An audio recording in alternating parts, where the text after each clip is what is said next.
You told me that this was the next song that I was supposed to listen to and watch the video and react to. In fact, you and about 700 of your friends in the chat, on the live show, and then comments on my other react videos have told me that I was ready for this song.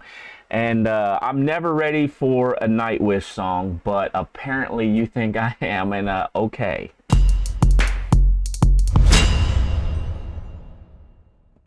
All right, and the name of this song is The Greatest Show on Earth from Nightwish with Richard Dawkins.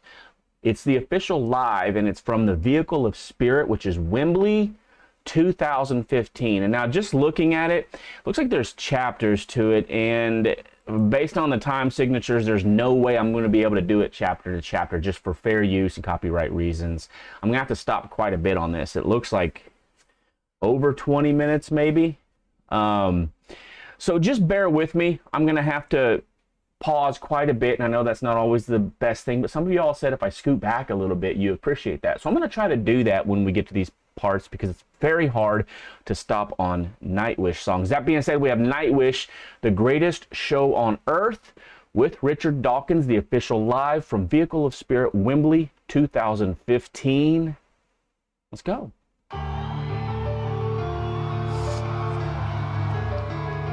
But I do have the lyrics up over here.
Beautiful.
Okay, I just realized I fell into that. here's the thing. I probably should have stopped that a lot sooner. There's just like some stillness in this, isn't there? Like a peace. There's a stillness and a peace in this piece. And I wasn't even really listening as much as I was just existing inside of it. And so remember, I gotta remember to like pause periodically. I hope that lands well. I hope that I didn't go a little too long there. I just kind of, let's just keep going. I kind of fell into it a little bit there. Let's go.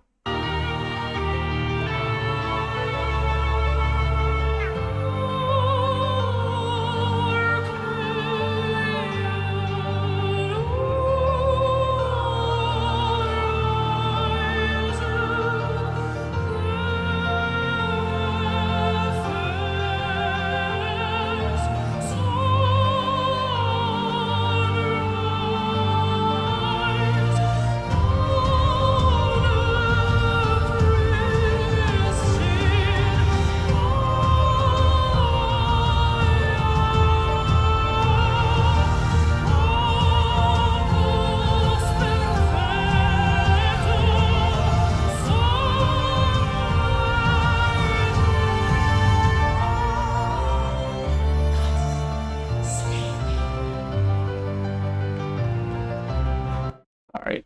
I know I just paused again, but it does have the closed captioning, so I can follow along on that, and then I can refer back to the lyrics here. But thank you to you for not putting spoilers into the chat about this and in the comments. I ask you periodically to say, hey, don't give me spoilers, but kind of give me an idea what song to go to next. Thank you for not spoiling this one. I wasn't really aware what we were going to get into. I like to go in cold without any context. It makes it much more meaningful to me. I know that's different from what you might do. That's just how my brain works. I brain like this, you brain like you do. I like to go in without any context. That's just kind of from my background as a crisis counselor, where about 2,000 times I'd have to walk into a room and negotiate with somebody to buy their life back. And I have often had zero context. I like to flex that part of my brain.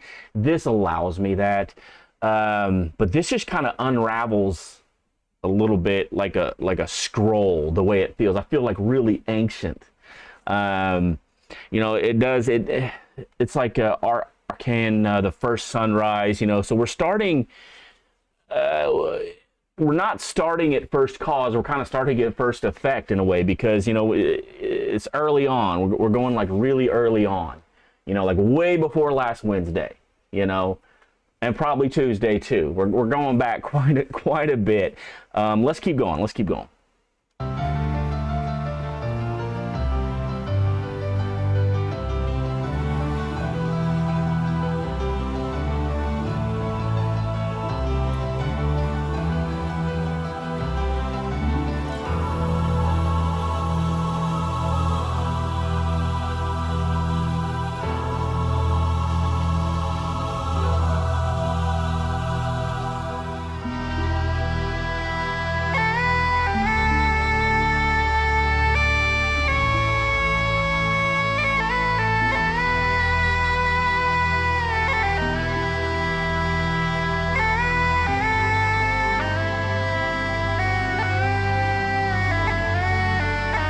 After sleeping through 100 million centuries, we have finally opened our eyes on a sumptuous planet, sparkling with color, bountiful with life.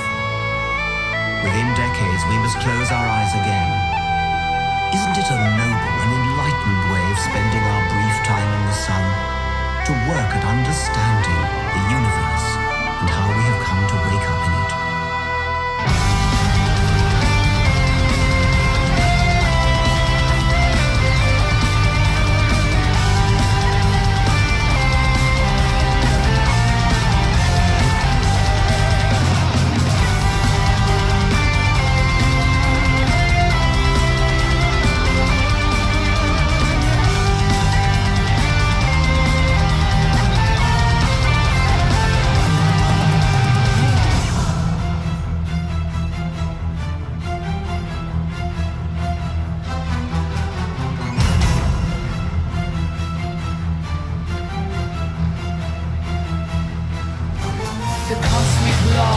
of gravity pulled the newborns around the fire. Careless cold infinity in every vast direction. The only pharaoh in the Goldilocks zone, she has exhaled to herself. From the stellar nursery into a carbon feast, enter Luca, the tapestry of chemistry. There's a writing in the garden, leading us to the mother of all. We are one, we are universe. Focus on what will be, science of the legal, you see. Chaos flash right down the tide of our soul. Day to day, new opening for the greatest show on earth. By the shadow. Okay. Let me stop there. Probably a little far. I'll scoot back right about there. Couple seconds just to make sure we can come into that because it sounds like we transitioned just a little bit. Greatest show on earth. But what was that instrument at the very beginning? Like at first I thought he was Silhouette, and then I was like, oh, bagpipes? Interesting. But it wasn't. It was something different. And I'm not familiar necessarily with like folk instruments, so kind of tell me what that was. If we've heard it. Is there any other songs that they use that in? Or maybe is there sometimes you all suggest some bands that do a lot of like folk metal, and there's some interesting instruments in that. So if y'all have another band that does that, put that in the comments. I'd like to hear more from that. It's gorgeous. And then it sounds like that must have been like the Richard Dawkins part. So I thought he had a bigger part, but apparently that was just that part right there. So which was beautiful, and then they just smashed in. But look, we're going to get into some territory here with this topic, okay? And that's just a heads up, and I do have an opinion on this topic, okay? I do have an opinion on this, but I would like to hear more as this goes along. I'd like to hear more from Nightwish and Tomas before I kind of lay my cards out on the table, if that's all right with you. Is that cool if we just kind of go a little bit longer? This is a long song, and like 7.5 minutes into it of, I guess 21 minutes is what it is. I don't want to just like jump to any conclusions just yet. I don't want to hear everything that's going on, but maybe we unravel as we unravel. But listen, some of y'all might not like what my opinion is. I'm just going to give you a little bit of a forewarning to that, which would be heartbreaking because that means you wouldn't probably hear what I'm saying. But let's, I've scooted back. Let's keep going just a little bit. The outside world to the stuff of stars, getting the tree of a biological holy. Enter the tapestry of chemistry. There's a writing in the garden, leading us to the mother of all.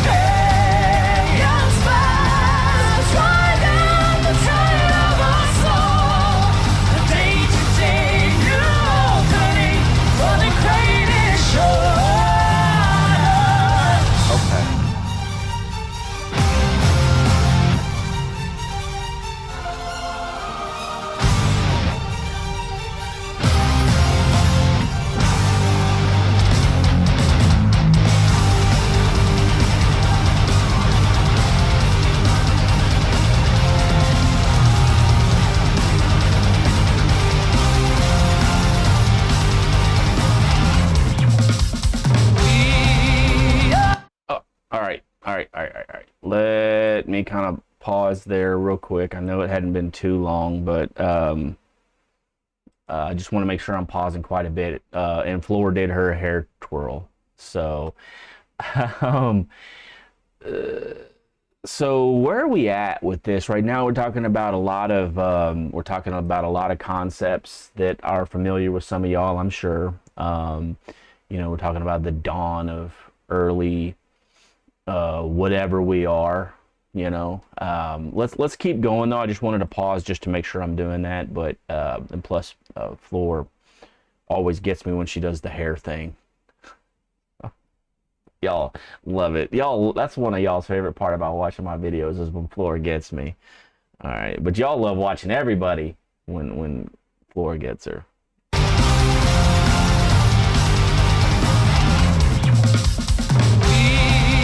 are here to care for the garden, the wonder of earth, of every form most beautiful.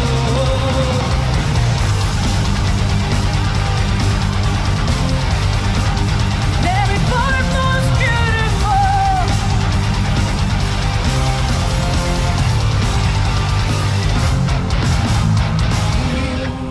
Are one, we are a universe, forebears of what will be, science of the Devonian sea.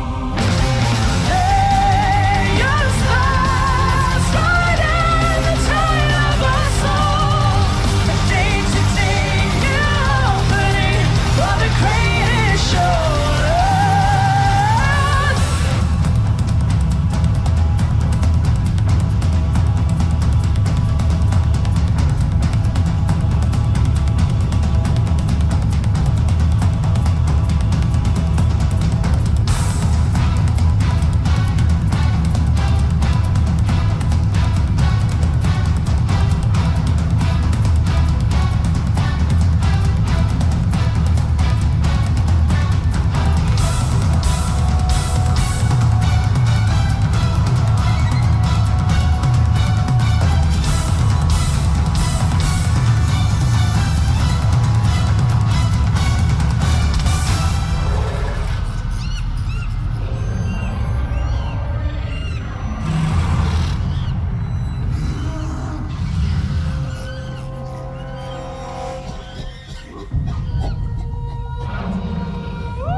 All right.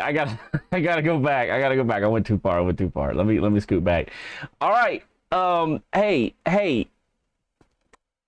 Did I get my drum solo?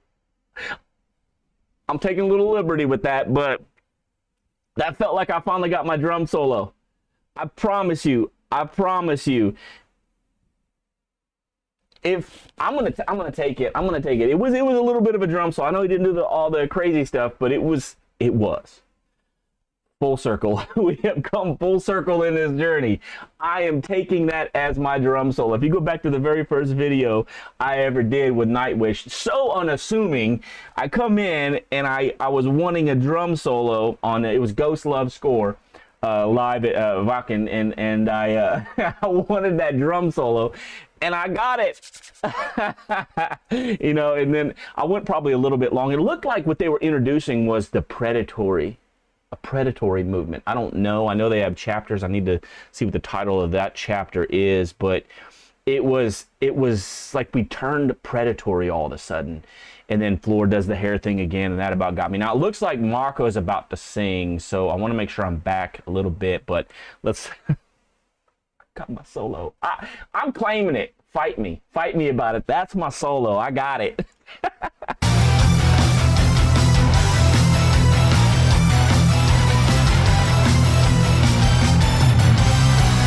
After a billion years, the show is still here. Every single one of your fathers died young. The handy travelers out of Africa. Little to see breaking fantasy to idolatry, to self-destructive weaponry, until they gotta get deep within the past, and a mystic crowd of the hunted.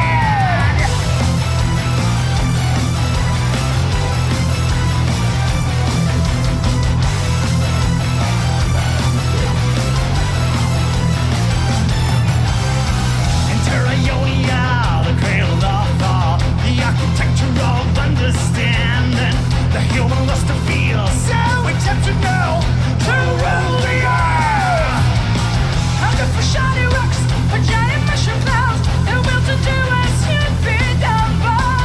Enter history, the Crocodile, enter rat kind. He took his time in the sun, and he dreamed to understand a single grain of sand. He gave birth to poetry, but wonder ceased to be. Read the last line of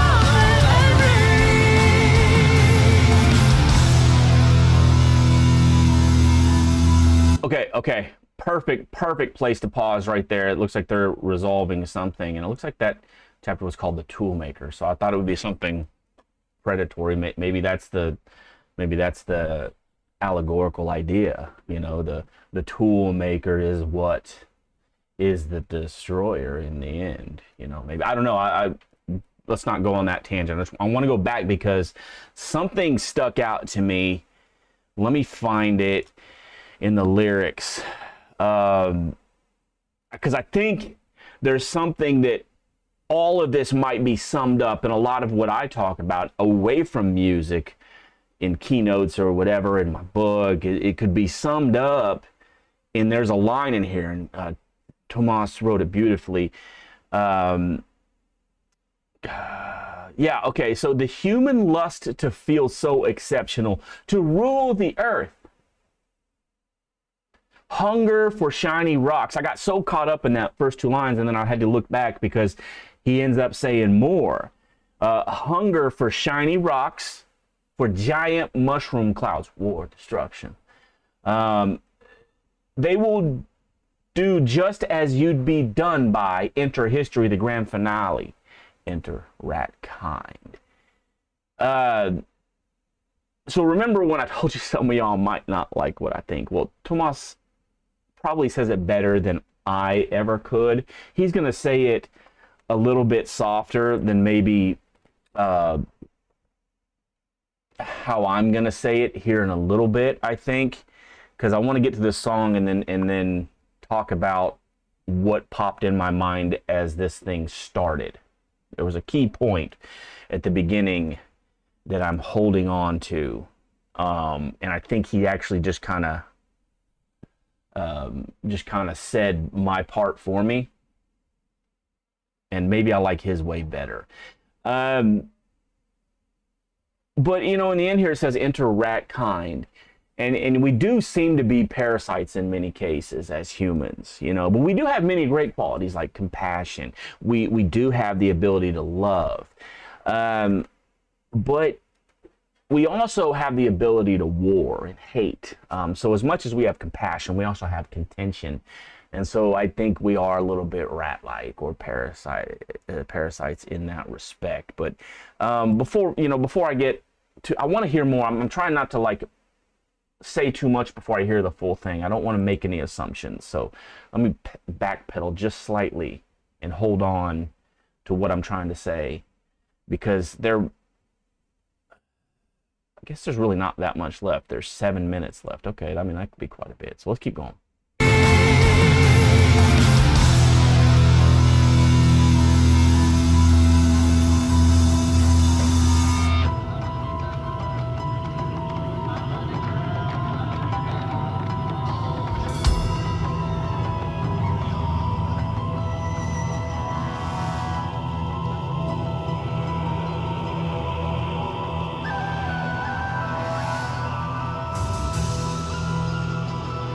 'tis another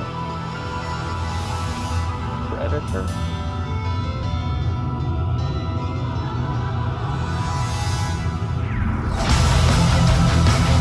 That was cool.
Oh, okay. So is this the?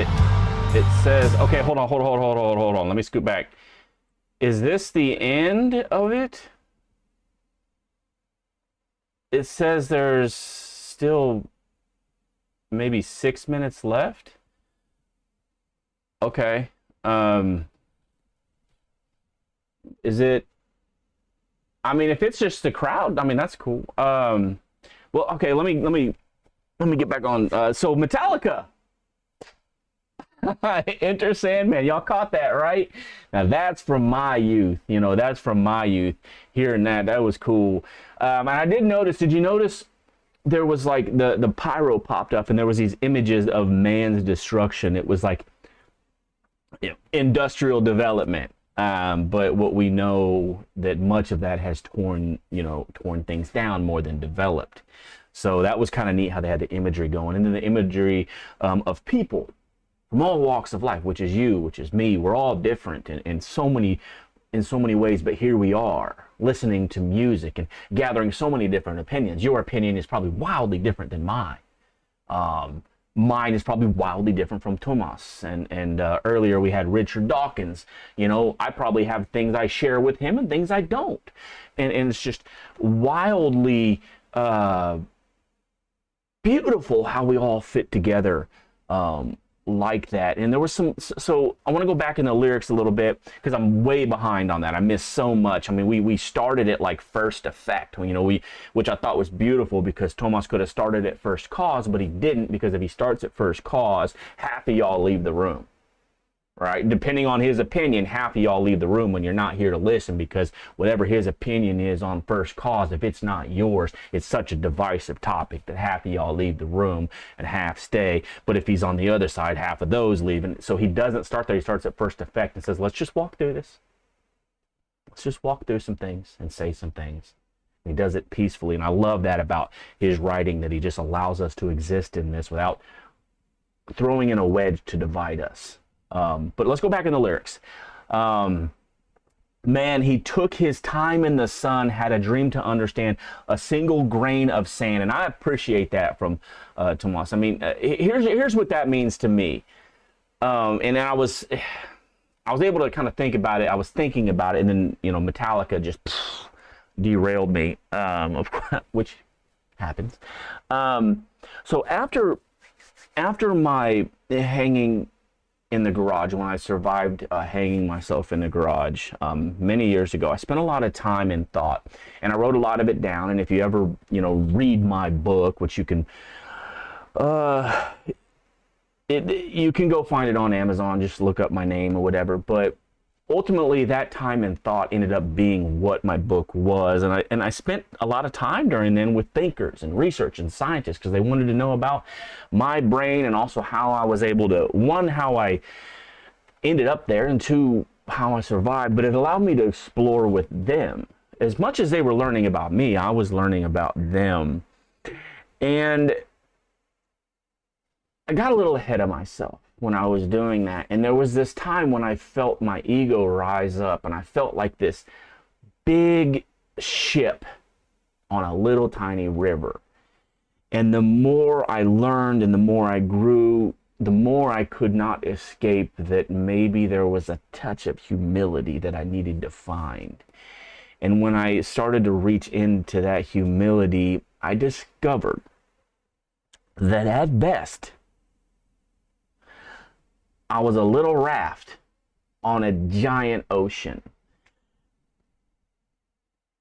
like subject to the sea, subject to the waves. And that's often how I describe it in person. If you know me in person, if you're somebody who knows me in person, you're on my channel, you have probably heard me say that when people want to ask me about either my book, or maybe I've said it in a keynote that you were at. I was maybe speaking at a university or a college, which I do from time to time, and you're more than welcome to reach out to me outside of here, and I can come speak at places. But aside from that, if you know me, you've probably heard me describe it that way, because people want to know what I'm talking about sometimes. And I say, look, at first it started like a giant ship on a little river, and then eventually I realized that I was a tiny raft on a giant ocean, and I am subject to the sea. And so are you. And we find ourselves there at this sea. And man, he took his time in the sun, had a dream to understand a single grain of sand. And we really are just these small rafts on like a large ocean. And your raft is no larger than mine. Mine is no larger than yours. Tomas and I, we have the same kind of raft. On the scale of human knowledge and universal truths and universal mysteries, we all have this little tiny insignificant raft on an endless ocean, and we are subject to that. Even Richard Dawkins, as brilliant as he may be, and as learned as he may be, I think he would even appreciate that the expanse of knowledge is way beyond what human capabilities hold. And so in the end, this idea that, we dream to understand a single grain of sand. Like, our highest dream is to understand this tiny grain of sand. Is beautiful because it aligns. Tomas' writing aligns with what I've said for years. He says it different. He says to dream, he had a dream to understand a single grain of sand, where I would say that we are a tiny raft on a giant endless ocean subject to the sea. We align beautifully in that. And we say it in two different ways, which is why it's so beautiful to listen to his writing. And then they end with, we are here. We are here. We are here, subject to the sea. So now there's more time. So I hope, hopefully it's a little, there's going to be some crowd noise. I guess let's just go.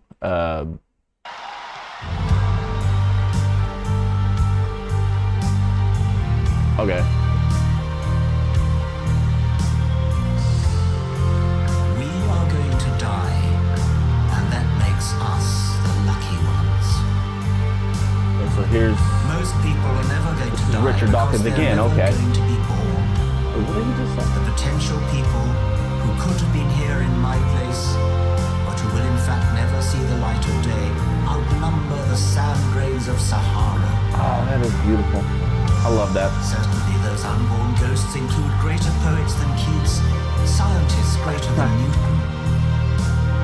We know this because the set of possible people allowed by our DNA so massively exceeds the set of actual people. In the teeth of these stupefying odds, it is you and I, in our ordinariness, that are here. We privileged few who won the lottery of birth against all odds. How dare we whine at our inevitable return to that prior state Isn't that it? from which the vast majority have never stirred? That's why y'all told me to watch this. Because I said it was incalculable, improbable. That was a beautiful piece by Richard Dawkins. That's a beautiful piece by Richard Dawkins. So,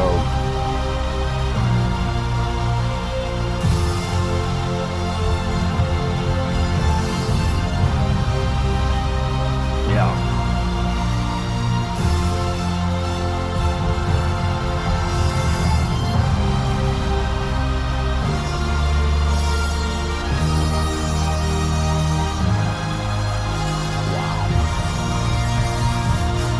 Who was there? Were you there? If you were there for this, comment. Tell me what that was like. This is just.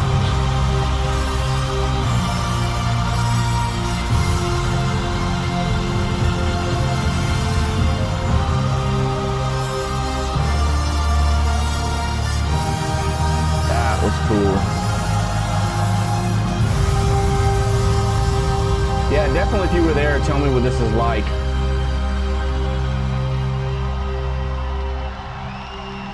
That was really neat.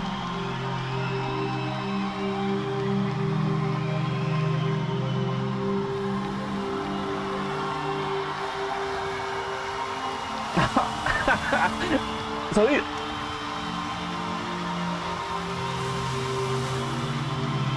he's actually there. I wonder Thus, from the war of nature, from famine and death, the most exalted object which we are capable of conceiving, namely the production of the higher animals, directly follows. There is grandeur in this view of life, Yeah. with its several powers originally breathed into a few forms or into one. And that whilst this planet has gone cycling on according to the fixed law of gravity, from so simple a beginning, endless forms most beautiful,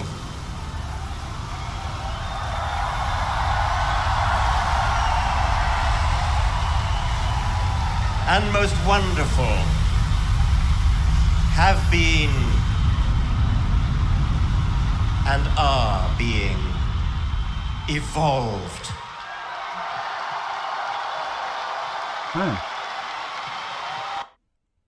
Wow. Kind of. I wasn't at the end there. I was just kind of thinking we were going to do crowd and out, you know, and he actually walks on stage, and that was cool. Just a beautiful piece. And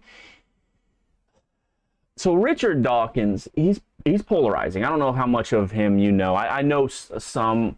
I wouldn't say that I've read every work by him by any stretch of the imagination. I've read some, you know, but also it was a long time ago.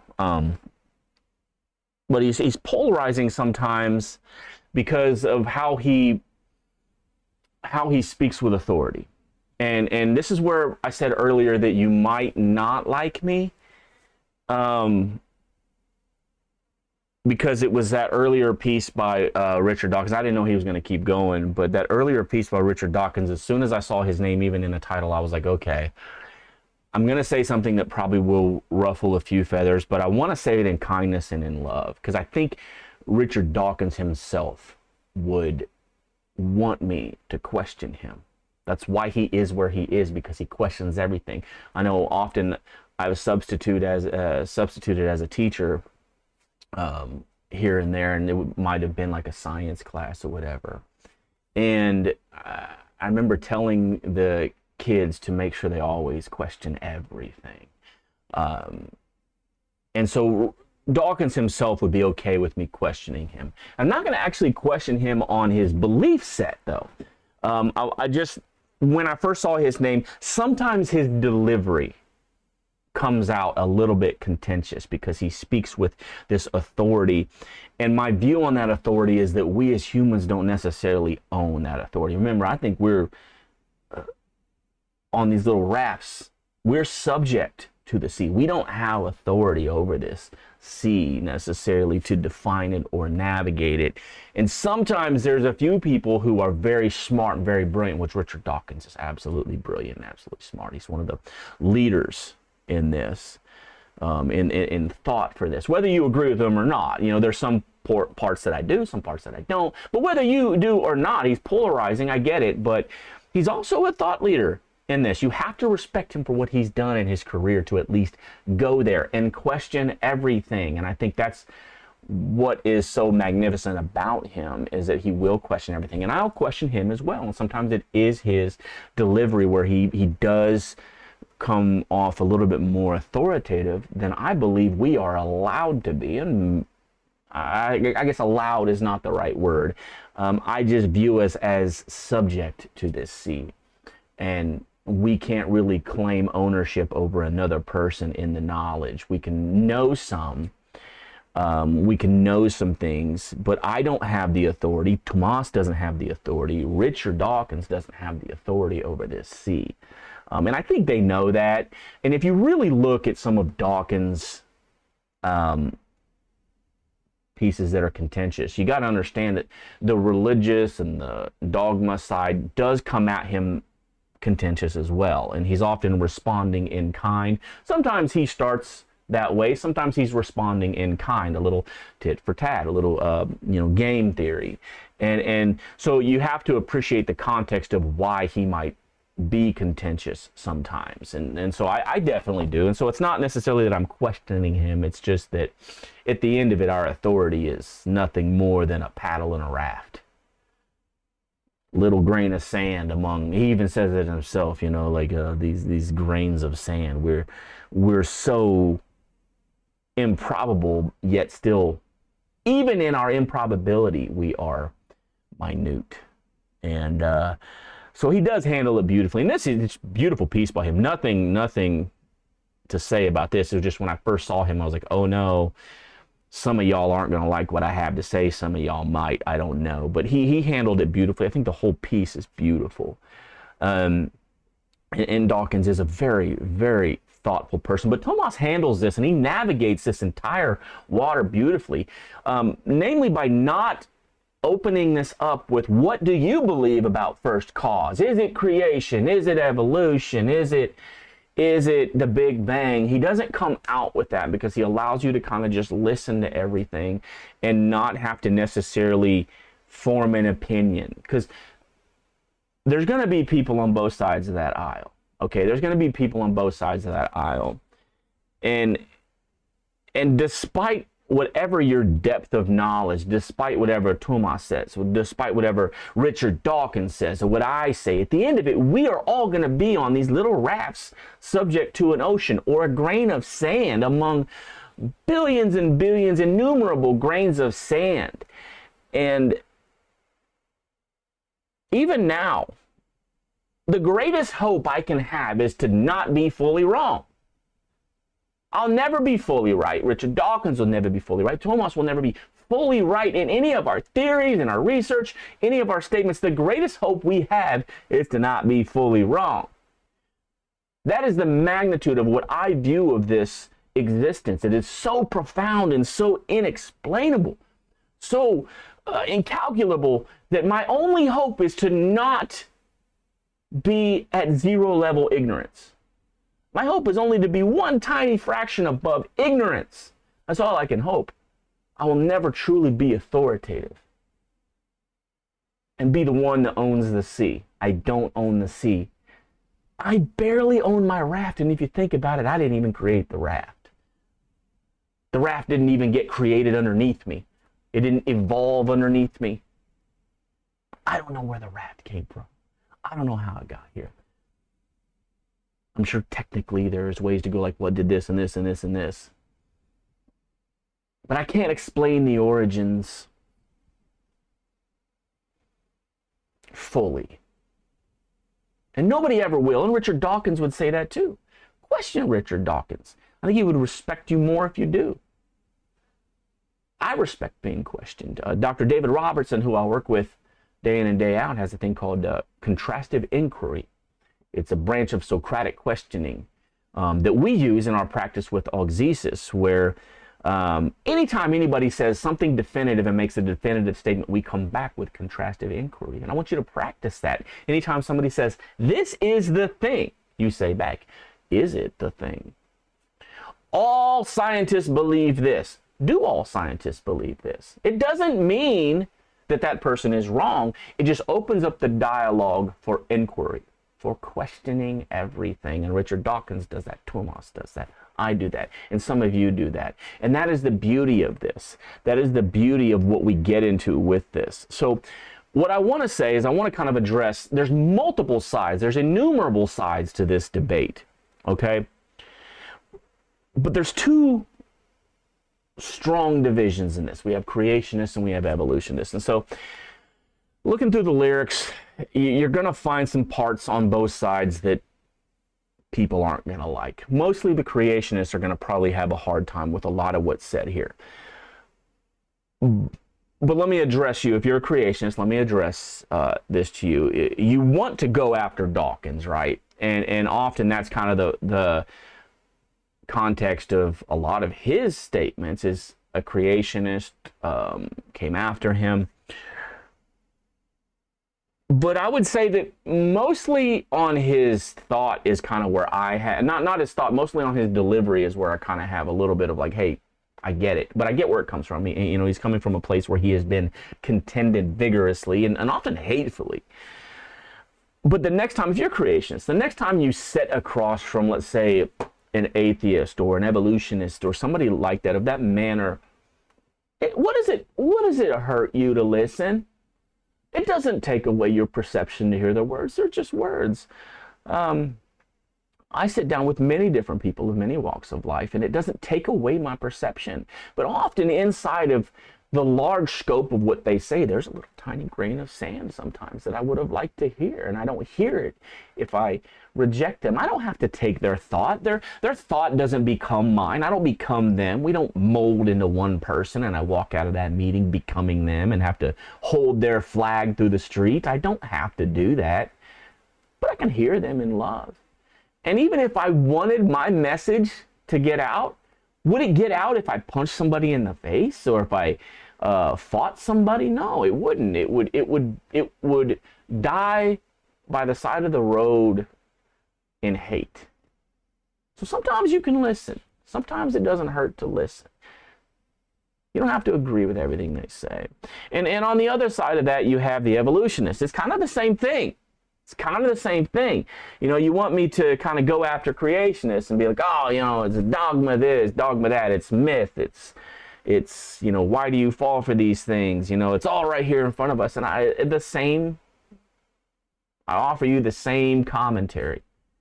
If you truly believe in what you believe and you think that it is the way, what will you gain if you approach it in a manner of hate?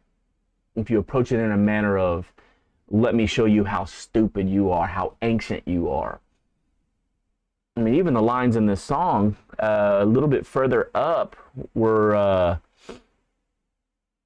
you know, none of you, or something like none of your old men died of old age. Let me find it. But that's essentially kind of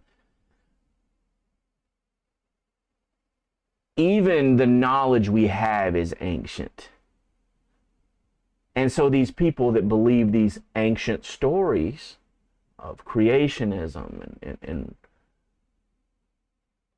it's not necessarily that they're doing anything different than somebody who is taking their scientific knowledge all the way back to ancient times. Different conclusions, obviously, as far as thought. But in the end, you both end up in a raft on a sea that you were subject to. You end up a little tiny grain of sand, an improbable grain of sand among innumerable grains of sand, some of them never coming to fruition, as Richard Dawkins says. But even the ones that do come out and make it this far, we're still innumerable. And what will either of you gain if the person apart from you and across from you is given your hate and your anger, just to end up on the same sea, in the same type of raft? We both end up there. All of us, we end up there.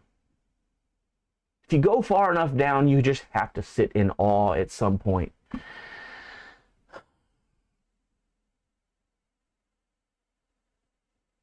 You know, and I think Thomas does leave some space for mystery in his writing here, and I believe that's beautiful, and I'm glad he did it. The mystery of all of this is just absolutely part of it. Allow for mystery. It's inescapable. Even some of the greatest truths we know have some room for the fact that they might eventually be disproven. We think a lot of that is improbable, but that's the beauty of it, is we're allowing for that to possibly happen someday. So, you know, to everybody else, though, we do, you know, if you're not part of one of those sects or those groups that oppose, maybe you're part of some other belief set or some other theory, I don't know, you know, but the reality is we die. We die. And there was a beautiful part in there that kind of stuck out to me when Richard Dawkins says, that is what makes us so beautiful, is that we got to get to the point. That is the gift, that we are given a gift, that we actually get to be here. Of the innumerable grains of sand that never made it, we have the opportunity to die, because that means we have the opportunity to live. And if you're in this opportunity, don't waste it in hate and contention. You know, maybe grab somebody else's oar, even if they're apart from you, and pull together and kind of tie on and be like, hey, let's hang out for a bit. Maybe the two of us, though opposed seemingly, could maybe have a moment in the sun. You know?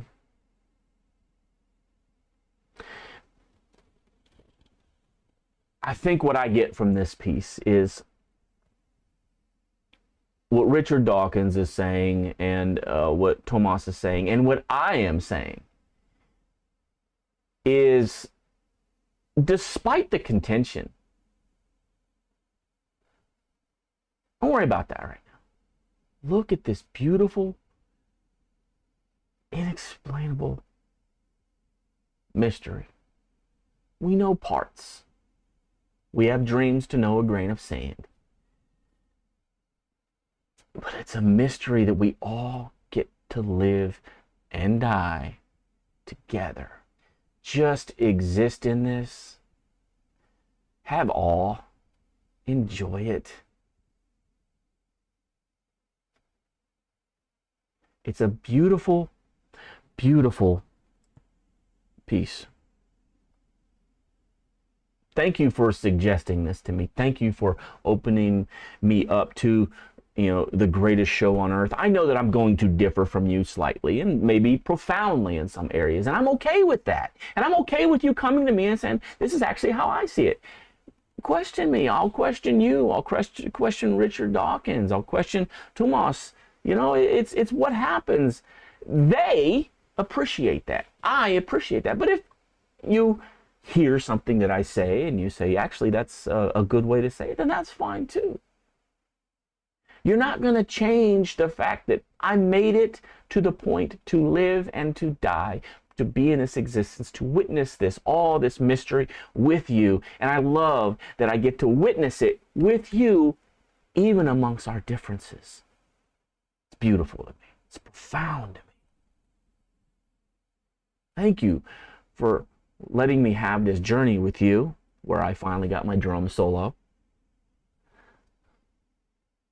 Thank you for this. Thank you for all of your insight, your comments. Don't forget to share this with your friends and family.